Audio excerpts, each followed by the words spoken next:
Assalamualaikum warahmatullahi wabarakatuh. Saya Reni Herawati MPD dari SMA Kosgoro Kota Bogor. Kali ini ingin menyajikan aksi nyata mengapa kurikulum itu berubah. Seperti kita ketahui bahwa kurikulum itu selalu mengalami perubahan dan kita ingin mengetahui kali ini apa itu kurikulum. Apa pentingnya perubahan kurikulum? Mengapa kurikulum harus berubah? Bagaimana untuk mewujudkannya? Mari kita ingat kembali mengenai pengertian dari kurikulum itu sendiri.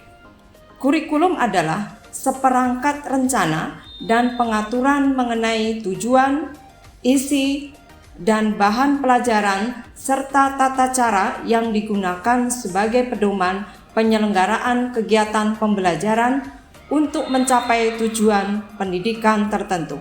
Ini menurut Undang-Undang Nomor 20 Tahun 2003 tentang Sistem Pendidikan Nasional.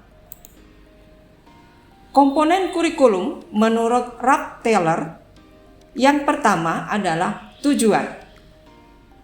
Tujuan akan menentukan arah atau sasaran pendidikan. Misalnya, apa tujuan pendidikan siswa? Apakah kemampuan siswa? Dari mana kita menentukan tujuan? Yang berikutnya, konten. Konten merupakan pengalaman belajar. Apa yang perlu disiapkan untuk mencapai tujuan? Pentingnya pengalaman belajar bagi para siswa.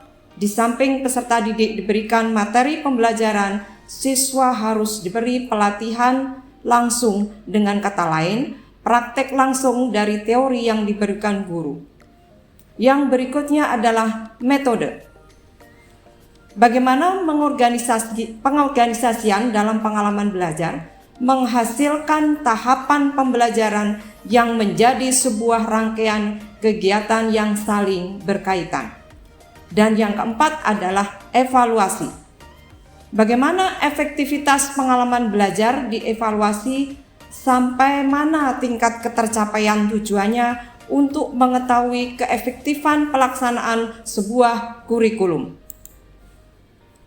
Seperti kita tahu bahwa kurikulum yang pernah diterapkan di Indonesia, yang pertama adalah kurikulum berbasis kompetensi atau KBK, yang diluncurkan tahun 2004, di mana kurikulum ini memadukan antara pengetahuan, keterampilan, nilai-nilai, serta sikap yang ditujukan dan kebiasaan berpikir dan bertindak.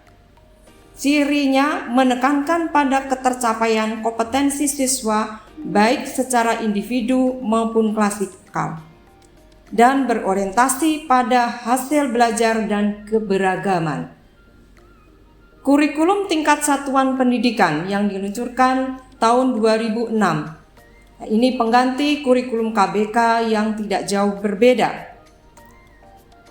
Yang berikutnya kurikulum 2013 atau K13, di mana kurikulum ini memiliki aspek penilaian yaitu pengetahuan, keterampilan, dan aspek perilaku.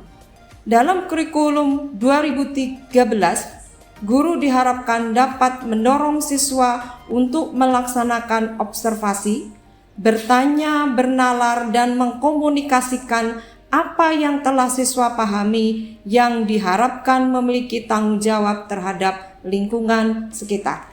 Dan yang sekarang, yang diluncurkan tahun 2022 adalah kurikulum Merdeka. Kurikulum Merdeka berfokus pada materi yang esensial dan pada pengembangan karakter profil pelajar Pancasila. Kurikulum Merdeka adalah kurikulum dengan pembelajaran intrakurikuler yang beragam, di mana konten lebih optimal agar peserta didik memiliki sikap waktu untuk mendalami konsep dan penguatan kompetensi. Guru memiliki keleluasaan untuk memilih berbagai perangkat ajar sehingga pembelajaran dapat disesuaikan dengan kebutuhan belajar dan minat peserta didik. Begitu pentingnya kurikulum itu berubah. Kurikulum yang baik adalah kurikulum yang sesuai dengan zamannya dan terus dikembangkan atau diadaptasi sesuai dengan konteks dan karakteristik peserta didik demi membangun kompetensi sesuai kebutuhan mereka dan masanya. Ya, pakar pendidikan yang merupakan tokoh nasional, Ki Hajar Dewantoro, mengungkapkan, pendidikan adalah menuntun segala kekuatan kodrat yang ada pada anak-anak agar mereka dapat mencapai keselamatan dan kebahagiaan yang setinggi-tingginya baik sebagai manusia maupun sebagai anggota masyarakat. Sehingga apabila tadi kita melihat dari acuan atau arahan ungkapan dari Ki Hajar Dewantoro yang sekarang ini masih menjadi kiblat pendidikan kita, dapatkah kurikulum itu berubah? Kurikulum operasional pendidikan harus bersifat dinamis. Artinya dapat diubah sesuai perubahan dan perkembangan budaya dan zaman selain mengikuti zaman yang sudah diadaptasi sesuai dengan lingkungan geografis. Karena kita ketahui bahwa Indonesia dari berbagai kondisi, letak, dan kondisi geografis yang mendukung proses pembelajaran yang tentu saja ini akan berbeda-beda. Kurikulum bersifat dinamis dan terus dikembangkan atau diadaptasi sesuai dengan konteks dan kebutuhan peserta didik untuk membangun kompetensi sesuai masa kini dan masa yang akan datang. Banyak tantangan yang harus dihadapi oleh peserta didik, apalagi menghadapi era 4.0, di mana tantangan ke depannya para siswa harus dibekali dengan ilmu yang cukup. Bagaimana untuk mewujudkannya? Kurikulum merupakan hal yang harus disukseskan oleh semua komponen masyarakat, yaitu peran orang tua, masyarakat, dan sekolah harus menempatkan kebutuhan, pendapat, pengalaman, hasil belajar, serta kepentingan peserta didik sebagai pengembangan kurikulum, karena kurikulum dirancang untuk kebutuhan peserta didik.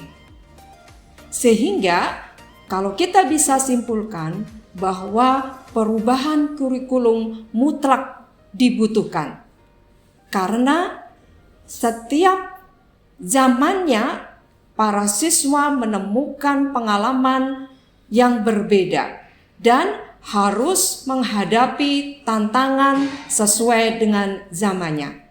Untuk itu, maka kurikulum siap untuk perubahan dan kami sebagai Dewan Guru siap menyukseskan kurikulum itu berubah. Sekian dari kami, Reni Herawati dari SMA Kosgoro Kota Bogor, memberikan aksi mengapa kurikulum berubah. Wassalamualaikum warahmatullahi wabarakatuh.